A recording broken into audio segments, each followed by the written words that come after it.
Hi everyone, and welcome to this live broadcast about the immorality of socialism, brought to you by Students for Liberty and the Atlas Society. I'm Elizabeth Hayes, Director of North American Programs with Students for Liberty, and I'm thrilled to be here with Dr. Stephen Hicks, who is the Senior Scholar at the Atlas Society and Professor of Philosophy at Rockford University. Thanks so much for being here today, Stephen. Pleasure, thanks. Absolutely. All right, I hope everyone is excited for today's webinar because we will be answering the questions you've been asking us this week on social media and also have some super exciting announcements for you, so make sure that you stay tuned. So Stephen, to get things started, we hear a lot about the rise of socialism on campus and amongst the younger generations, but what exactly is socialism? Well, socialism is both an ethic and a politics, and I think the ethics is more fundamental here. We ask about human beings, since we are individuals, but we're also social animals. When we get together in social groups, family, business, religious organizations, and broader political issues, what are the purposes that we're trying to achieve? And then individualistic and liberal in the classical sense, ethics and political systems say that individuals come first, right? Individuals have their own lives to live, and the reasons why we form various social groupings is to advance the interests of all of the individuals involved. Socialism starts with a much more communal, right, ethics, right, that says that the individual is a part of the society, owes obligations, right, to society, can be used, right, for society's ends. So socialism, right, broadly then is a commitment to saying the social has priority over the individual. And then in political form, right, then we say, okay, we're going to formulate rules, we're going to have a government to craft these rules and enforce these rules. Socialism as a politics, right, then says, on behalf of society as a whole, the government should have the power over, so to speak, all of society's resources, including the individuals. That sounds very scary. Well, it can become scary, right? But then to use individuals for the good of society, right, as a whole. And then there are varying degrees, right, of socialism, and then different applications and subversions. We can get into that. Yeah, so I'm glad you brought that up. I'm curious, what are the differences between these subsects of socialism? We hear frequently about democratic socialism, which is what Bernie Sanders has championed, if you will. Also nationalism, informed socialism, and national socialism. Yeah, and then also communism. Right. Well, socialism is the most generic, right, of the concepts there, and it has a long history. And there are religious versions, there are secular versions. There are some that are focused on nationality, some on ethnicity, right, and however you want to slice humans up, there can be versions of socialism, right, associated with that. Now, each of the ones that you have mentioned there are subspecies that say, here is the most important thing that we need to think about when we're doing socialism. So if we think about socialism, right, then a follow-up question is to say, okay, sure, society has priority, right, and we as individuals are part and belong to the society and should serve, right, our society. But what's the right society? Right?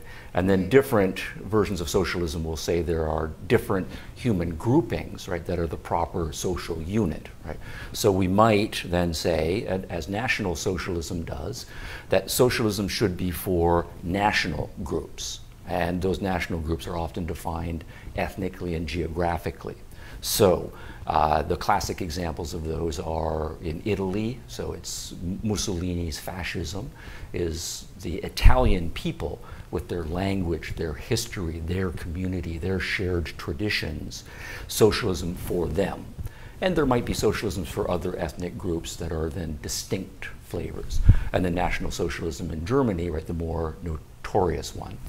Now, the competing versions in the 20th century especially, and late 19th century, wanted to say that we should cast socialism more broadly, that socialism should not be ethnically based or nationalistically based, but rather international, that we perhaps should have one socialist community because all human beings are the same and equal fundamentally, and so we should have international socialism as opposed to national socialism. Some of the other subdivisions you mentioned, instead of focusing on who is the society, the question is, well, how are we going to get from wherever we are to socialism?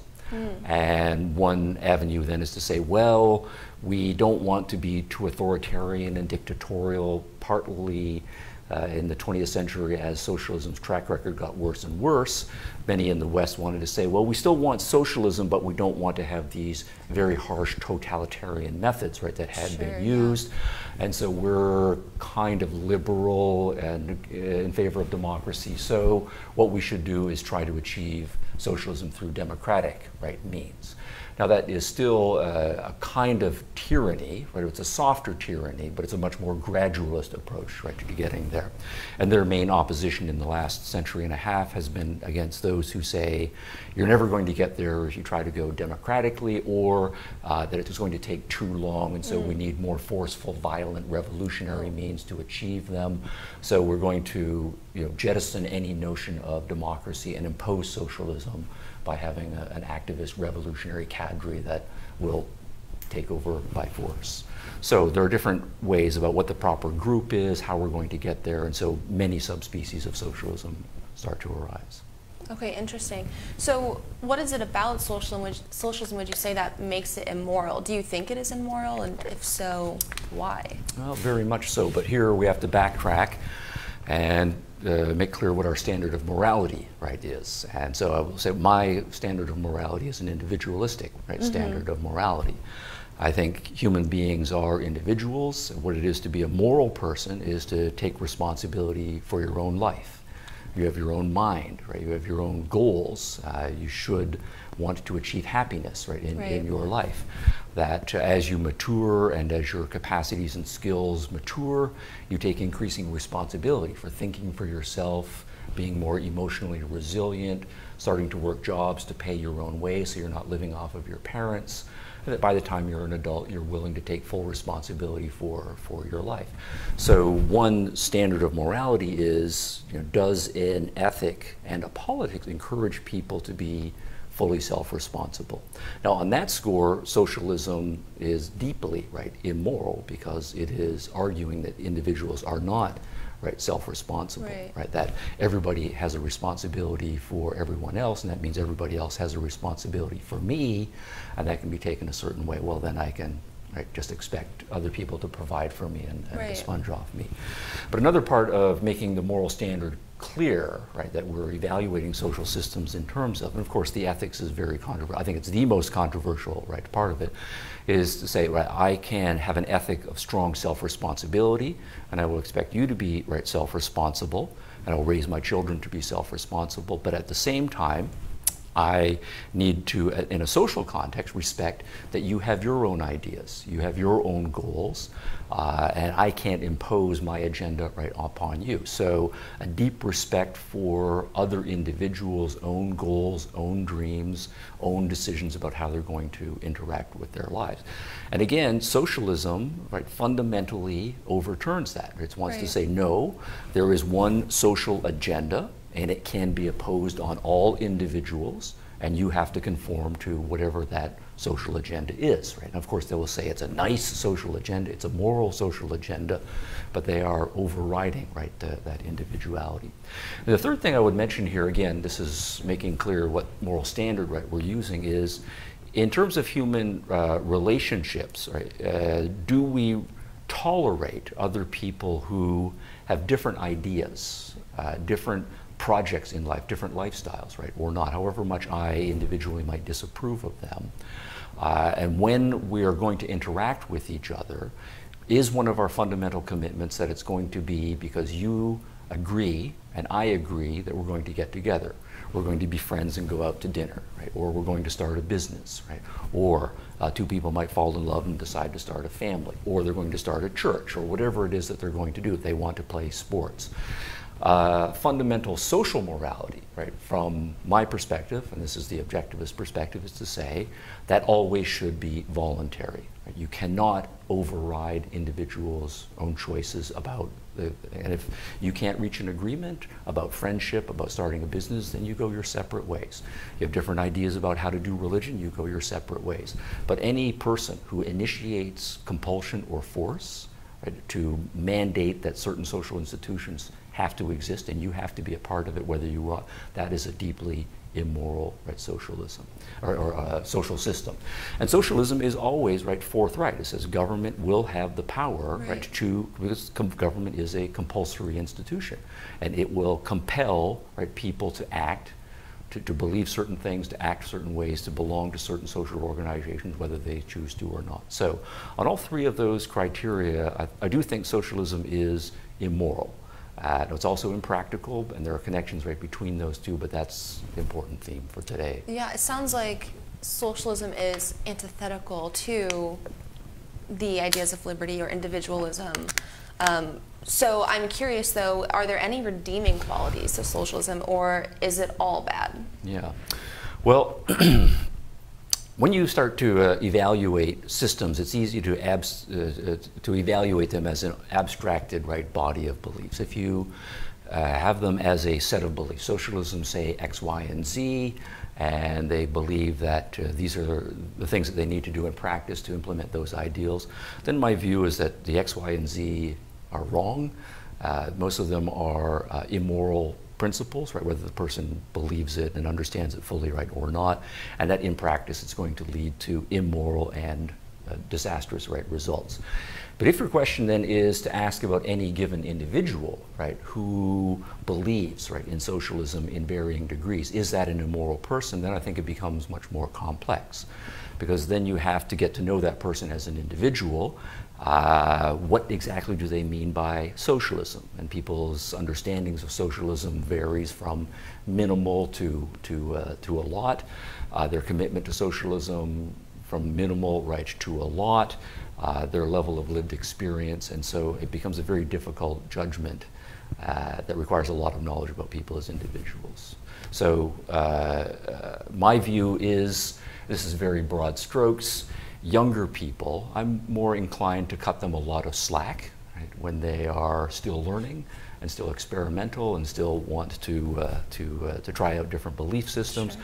As people get older and as they get more mature, they have more lived experience, I start to have less sympathy for them. You really should unlearn youthful mistakes, right, by the time you get a little bit older. And I am more harsh on intellectuals, because if there's anybody who should know better, it should be intellectuals. Your job, particularly if you are in normative disciplines, is to know the history, to know the politics, to know the economics, to know the morality. And so the bar for intellectuals is a lot higher. Yeah, definitely. When we talk to students on campus, one thing that we see is that the motivation for them wanting to support these ideas of socialism is what it means to them is like the ideal of it, that everyone is going to be cared for, everyone is going to have the opportunity to thrive. Sure.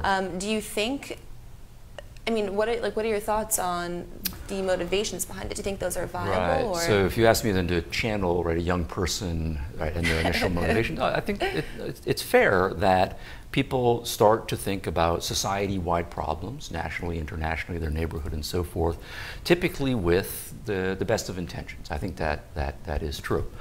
And I think one of the interesting things about younger people, the ones that I speak to, I'm a professor, so I talk to a lot of them, and I go to conferences and so on, is that there do seem to be two broad categories, right? One is the kind of young person who says, I look at current society, and I see a lot of problems, right? And that's certainly legit. And I see a lot of corruption.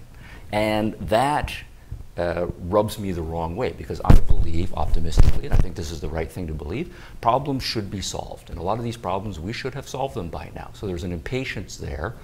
And you look at society and you see all of the corruption that goes on in certain kinds of business, certain kinds of politics, right, and so on.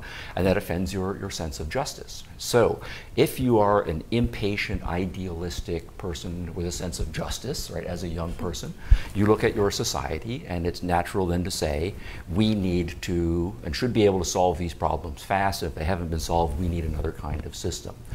And if you come to think that the current society that we live in, right, is a capitalist, right, society, then your view is going to be, well, capitalism therefore is bad, right, and corrupt, and what I've heard is the only really alternative is some sort of socialism, then I'm in kind of a socialism. But that kind of person is not really into socialism. It's more that they are against what they think of, right, as capitalism. And so that's one thing to get clear, right, initially. What is the person's right mindset? Now, there are other people, though, and I think this is perhaps closer to the kind of person you started to talk about, who then wants to say, well, my ethic, right, says the most important values, right, should be caring for other people and making sure that no matter what, right, nobody gets left behind, everybody always has a roof over their head, and so forth. And if you are then explicitly formulating those as your top moral principles, then any sort of social system that basically says you are self-responsible and you might survive, right, or you might fail. And other people, of course, friends, family, and philanthropic organizations might help you out if you fall on tough times, but there's no guarantee that you will be looked after. Then that person will say, oh, that kind of system is not then a moral system, right? It says live your dreams is more fundamental than caring for other people, and it doesn't provide an absolute guarantee that people are going to be looked after. So I want built into my social system those things, and socialism claims to deliver on those goods. We also hear a lot about socialism working in various countries like Sweden or Canada. That's an argument that I've heard plenty of times on campus of, no, of course socialism works. Look at Canada, look at Sweden, they're doing fantastic. What is your rebuttal to those statements? Right, well, socialism doesn't work. And it doesn't work in Sweden, right, and or Canada. I'm from Canada, so I can speak with some authority. Sweden, I just have an interested international person, right, perspective on that. Broader framework here. There's about 200 countries in the world, right, more or less. What you then can do is to say Sweden, Canada, Finland, right, and the others are already in the top 20. If you are interested in most successful countries in the world. And then what are your criteria for being a successful country? Well, people are prosperous, people have lots of civil rights, people live long, right, and so forth. So whatever those criteria are. So what we are talking about then are the elite countries, and certainly Canada, Sweden, and the others that are cited are in that mix.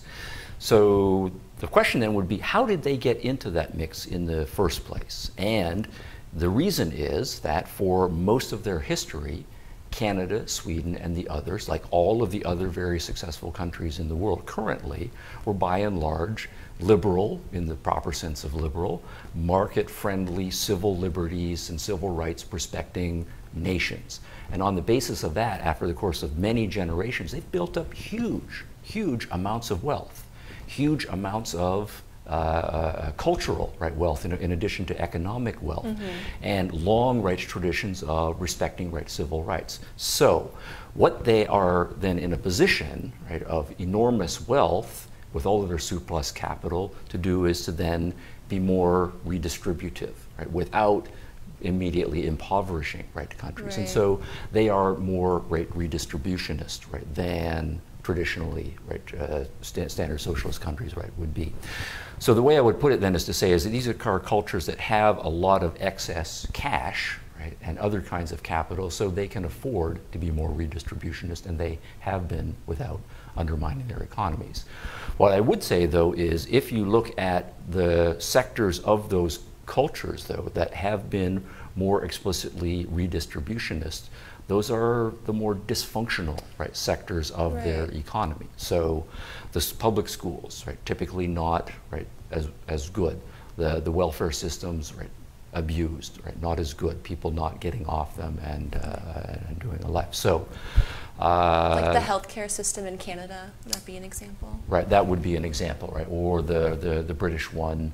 So in each case, if you then do apples to apples comparisons, sectors of that particular provision of service that are more market friendly are better than others that are much more centralized. Compare, you know, the post office, right, with FedEx, you know, whatever your measure is going to be. So those would be the main point. The main point I would also, or a second point would be to say that Sweden, Canada are still by and large free market friendly, right, economies. And here professional economists will say we have to get more nuancy, right, and so on.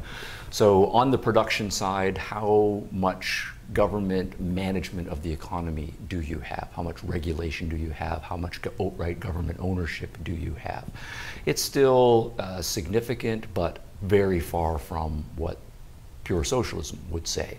On the distribution side, then I think in Canada you have, in some cases, depending on which tax redistributions you're talking about, what kind of programs you're talking about, more than the United States, in some case less than the United States. So it gets very nuancy very quickly here. But still, you have economies that, I don't think actually any of the economies in the Western developed countries are free market capitalists. They are interventionist mixed economies to various degrees. But if you just say, here are countries that are more free market friendly and here are the ones that are more socialist, Canada and Sweden are somewhere in around here. The United States is somewhere in around here. Hong Kong, Singapore, somewhere over here. Right. All of the successful countries are over here. Okay, yeah. So, but on the other side of unsuccessful countries, yes. I find that a lot of those countries have even more socialist policies implemented. Absolutely, yes. So if you look at the bottom 20, right, or the bottom 10% of the countries, then you will find Cuba, Venezuela, North Korea, unfortunately Argentina. I have some affection for Argentina, but it's there. And then you look at the kinds of policies that are in place there. They are variations on socialists. Some of them Marxist, some other versions of socialism, some more military versions of socialism, and so on. But the common denominator is very anti-liberal economically, very anti-liberal in terms of human rights, and the results speak for themselves. So they're both dehumanizing in their ethics and in their political implementations. How relevant do you think the history of socialism is in today? I think incredibly relevant, and one of the big disasters we have right now in history education with young people is that history education is very poor. And this is a bit abstracted, but if you think of all of the different kinds of human societies that have been out there, if you're a social scientist, you look at all of the different kinds of societies as your laboratory data. So there have been all these experiments, right, that have run, and we're trying to sort out all of the data. And that means you really have to know the history, right? There were these policies that were put in place and they led to these results. So the fact that, and this is the historical facts, that every socialist experiment, internationalist versions, nationalist versions, industrial versions, agrarian versions, small-scale, communal, large-scale, national level, religiously based, secularly based, right? Whatever dimension of socialism, and there have been hundreds and hundreds of experiments, over, not just in the 20th century, but prior to that. Every single one of them is a disaster, with the possible exception, right, you might say, of some of the small-scale religious communes, like the Amish, and the Hutterites, and so there might be a positive lesson there, right, that comes out of that. But if that's not your ideal of modern human living, then that's not going to be, and that doesn't seem to be what most modern socialists want.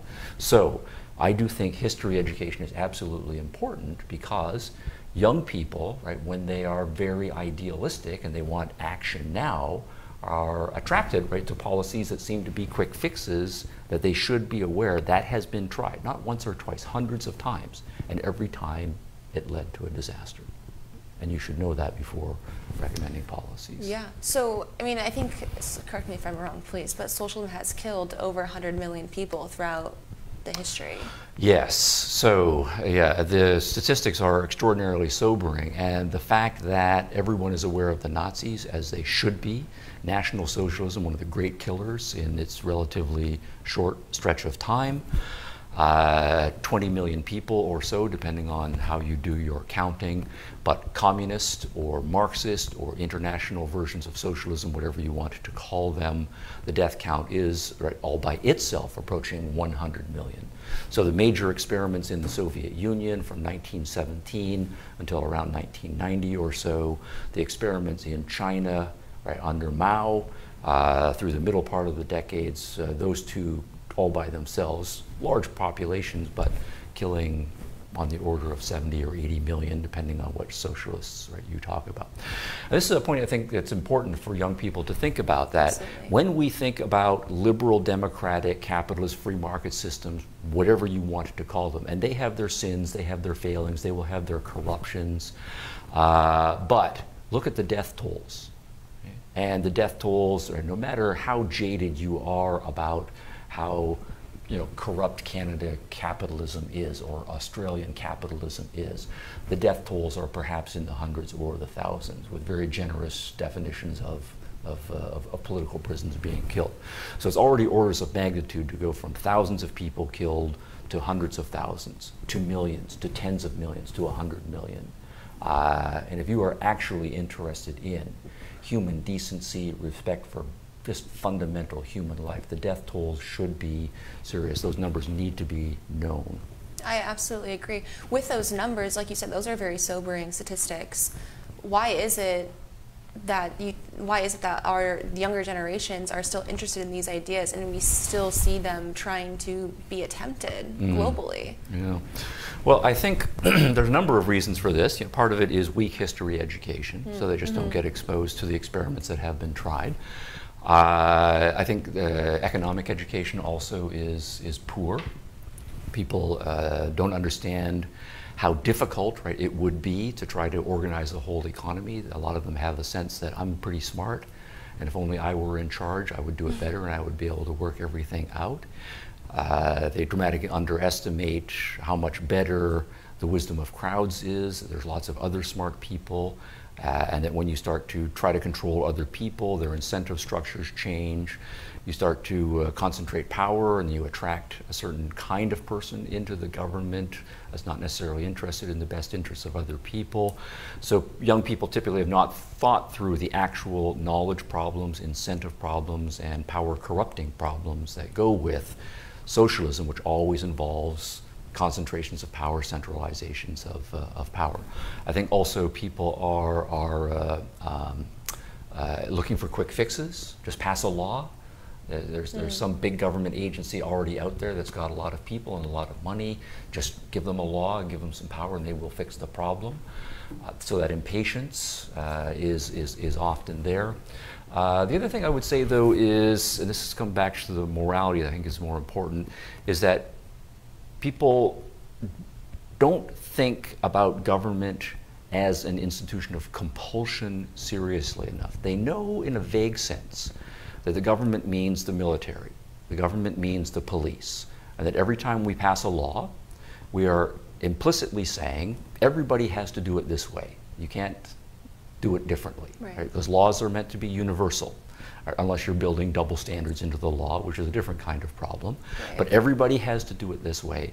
And that should give you pause, to say, I want things done a certain way. Am I sure enough that I have the authority and the moral rightness to make everybody in a country as large as the United States do things the way I think are right? And that also, if people don't do it that way, sooner or later the police will knock on their doors. That I am willing to send the police after people who don't do it this way, to take them to court, and if found guilty for breaking that law, put them in prison. So the stakes are very, very high. So people underestimate not only the potential for abuse, but just the kind of moral claim that they are making, to say that this problem has to be solved by compulsion, that the government is a compulsory institution. So I think anybody who is seriously a moral person, anytime you say there ought to be a law, pause and think, do I really think it's moral, that this is so important that it has to be a police matter to make sure that this gets done? And if not, back away. And then to give more credence and spend more time thinking about how well-meaning, decent, creative people left to their own devices, there are millions of other people just like you who are decent, who are caring about poor people, about people who have accidents, people who are getting left behind. You are not the only one. Right? You are not this uniquely moral agency who actually cares about other people. I think it's only a small number of pathological people who are sociopaths. Right? Most people want those problems to be solved. And if you have a creative, idea, and you're willing to put your money where your mouth is to get involved yourself, other people will work with you. We can always find voluntary creative solutions. So start a nonprofit organization. Right? If you think it can't be solved in the profit sector, if you have a creative business idea, and business has been one of the creative poverty solving and problem solving engines, start a new business. You'll help more people right doing that way, and then respect the creative freedom of other people to work on those problems as well. Government should always be a last resort. Yeah, I would definitely agree with that. So we've been discussing how socialism is impractical and immoral. Are there any other reasons why you think socialism has failed so consistently? When you look at the historical examples, every large scale of trying socialism has failed, yes, with the exception of those small examples of some religious communities perhaps. Why is it, besides being impractical and immoral, would you say that it's failed every time it's been tried?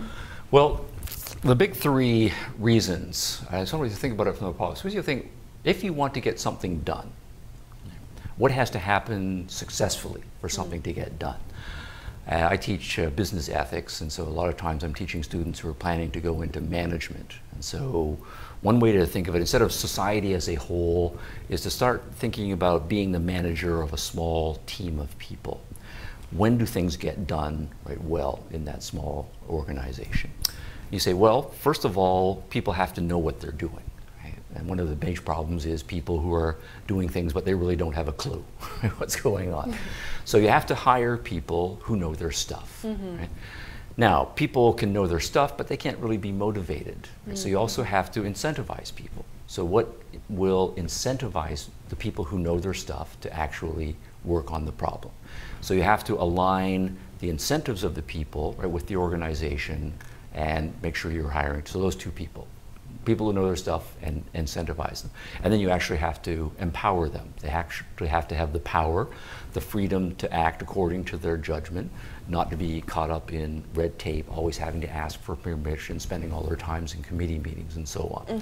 So you get people who know what they're doing, they're motivated, and they have the power or freedom to do what they need to do. That's when the magic happens, right, in a business. So to abstract right from that, the social organization problem comes down to power, knowledge, and incentive. What we then do is say, if we scale up to larger scale communities, societies on a larger scale are going to be successful to the extent that people who know what they're doing are running the various projects.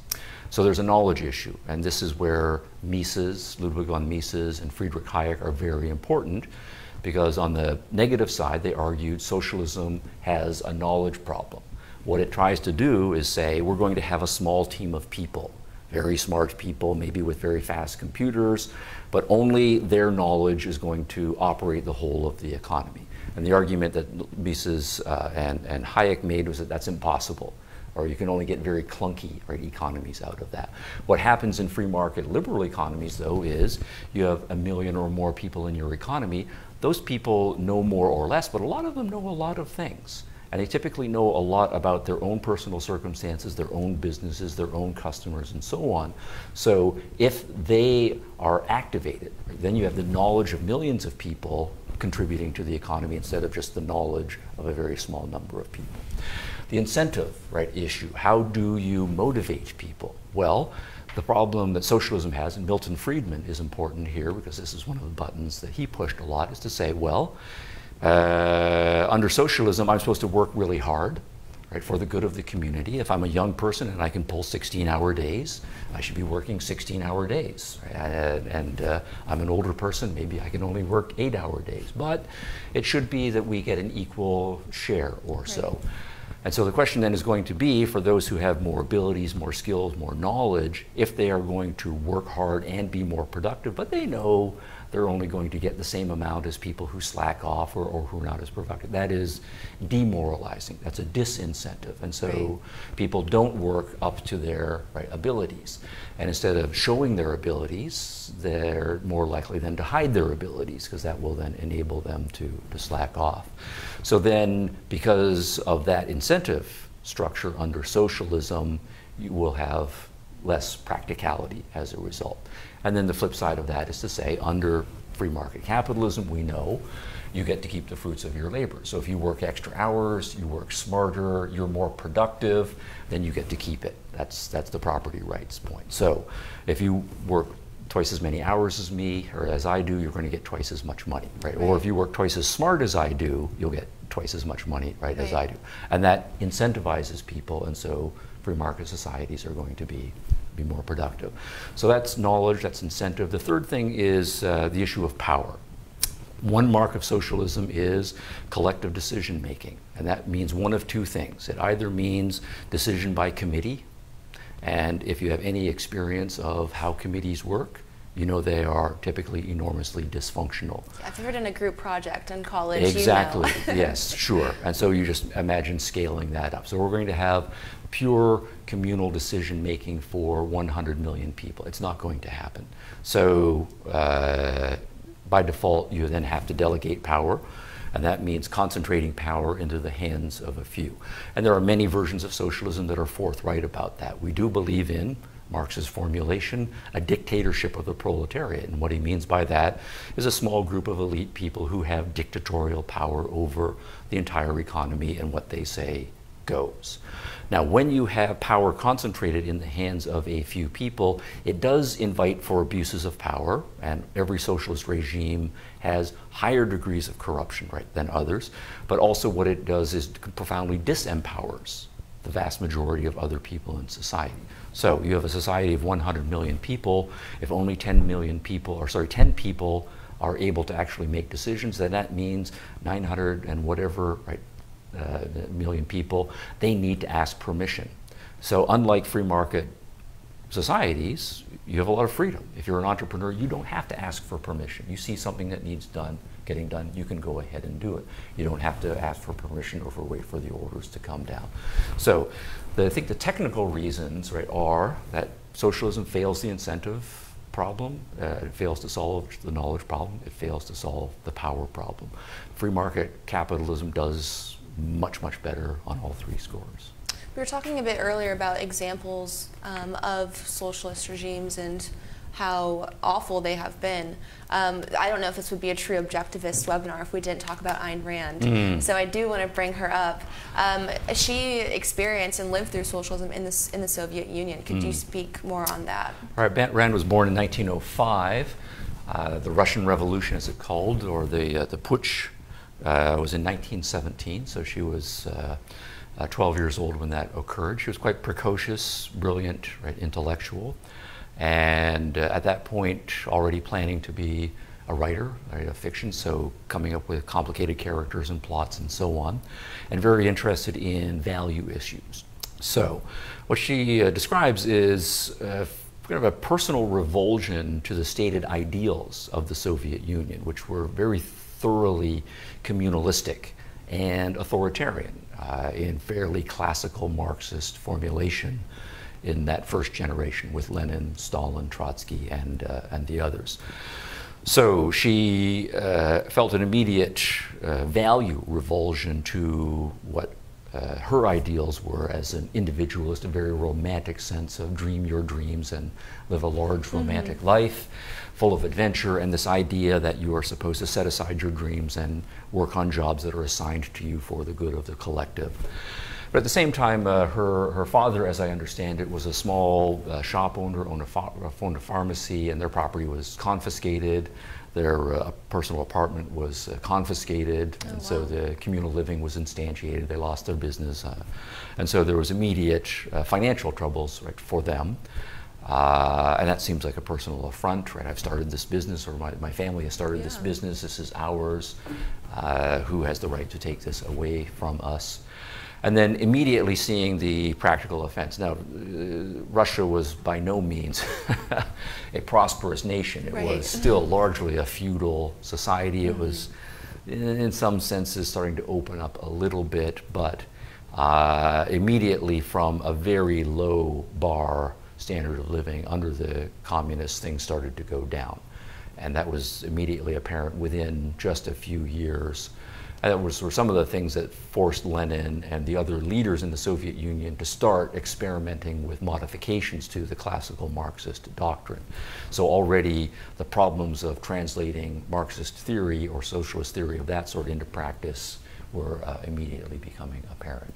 So she decided, and not only that, just on the economic issues, when she was then in university, starting to notice that the professors who were not immediately towing the line either started to shut up, pressure was put on them, or they started to disappear, started to lose their jobs. And then her fellow students, students we know, fiery, passionate about their political views, the ones who were challenging their professors too much, getting involved in counter-revolutionary activities, they also started to disappear. Oh, wow. So the writing was clearly on the wall for her that she needed to get out, or she would die, because she wasn't rather a person who's saying, well, I'll just go along to get along. Right, yeah. She was a fighter. She's very bold. So she got herself out of the Soviet Union through some subterfuges and ended up coming to the United States and making her career here. Classic immigrant entrepreneur success story. Absolutely. Now it's helping us realize the dangers of socialism. And sure. I'm glad that she has that legacy that lives on. Yes. So it was both personal and philosophical for Rand. Absolutely. What do you think is the most important thing when we talk about combating socialism? Do you think it's economics, history, politics, or philosophy? Yeah. Good question, hard question. It has to be all of them.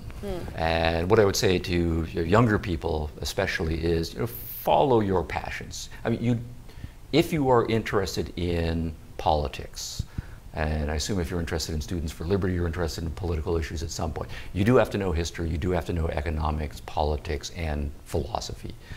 They're all intertwined, and there is just a set of issues, and they are dividing the turf up with overlaps among them. But what I would say, though, is when you get your general knowledge and general proficiency in all of those areas, of course, specialize in the one that you are most interested in. But I would say the one that is the most important is the philosophy, and that's not just me, philosopher. I'm a hammer. Everything is a nail. And the argument, though, that I would make is, if you look at every single socialist who is out there, there is no socialist out there who has said, I have studied the history of socialism so deeply, and that's why I'm committed to socialism. They have never been economists, who say, I didn't know anything about economics, but I did comparative economics, and I now got my PhD in economics, and it's at the result of that long study that I decided socialism is the best system. And it's also not people who've done deep studies of political governance issues, political science, and so on. I've looked at the various models of governance, pros and cons, and socialism really is the best system of political governance. That never happens. The reason why people remain with their socialism, despite the historical, economic, and political counter-evidence, is it's a moral commitment. They believe it is morally good.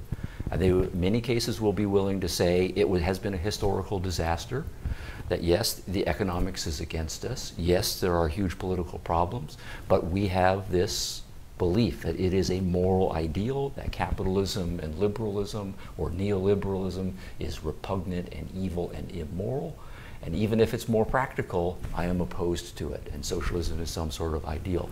What that tells me is that people who are committed to socialism are most fundamentally buying into certain moral beliefs, and it's those moral beliefs that need to be thought about, most fundamental. So I would say, give the philosophy, especially the ethics, pride of place in your thinking. Absolutely. Talking to the younger crowd, what advice would you give to them on how they can effectively combat these ideas, whether on their campus or within their community? Well, I would say, don't feel that you have to combat. Right? The most important thing is enjoy your life. You have friends, family, career, dreams, goals, music, the whole shebang. Focus on the pursuit of happiness, most importantly. Now, part of that, though, does involve political engagement. We do live in a democratic republic that is only going to work if we have informed, active citizens. So part of your life political engagement. That amount will vary from individual to individual. Then, nested within that, it is certainly possible to focus on the positive. How can I build positive governance institutions, focus on positive reforms, coming up with new ideas, and so you can emphasize the positive. But if you are a fighter, if you are appalled by the various fascisms that are coming back, it seems, the various kinds of socialisms that are coming back, the various kinds of tribalisms and primitivisms that are coming back, those all do need to be combated. And if you like a good fight and you want to go after them, what I would say is, first, make sure that you are working on yourself, be a decent person, always take the high road, make clear what your principles are.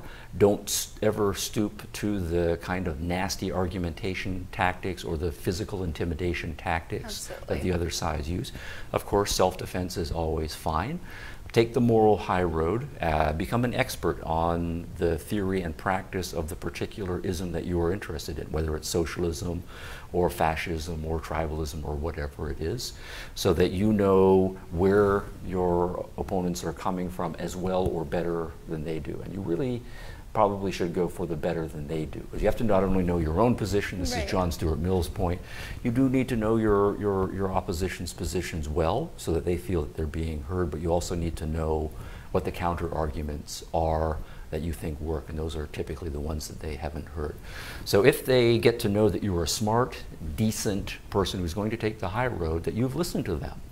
As long as we're still in a liberal context, we're having arguments, I think you can make some headway there in combating on your campuses the reasonable, open-minded people on the other side.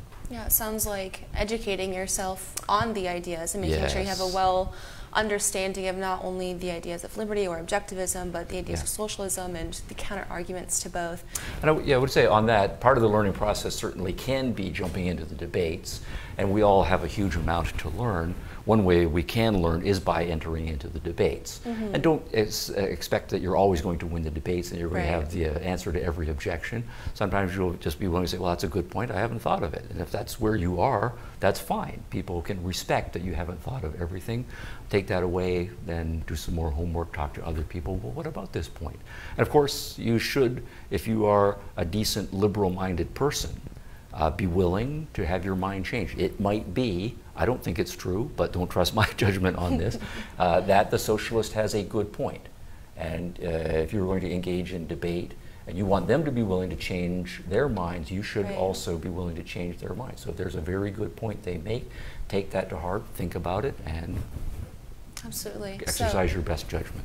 I think that's fantastic advice, making sure you're educated on the ideas and getting involved in making sure that you are articulating them effectively. And we actually have a really great opportunity to announce to everybody on what's going on with the Atlas Society and Students for Liberty and how student leaders on campus can get involved and really combat these ideas effectively. And what this is this new program called the Atlas Advocate Program, which we're super excited about.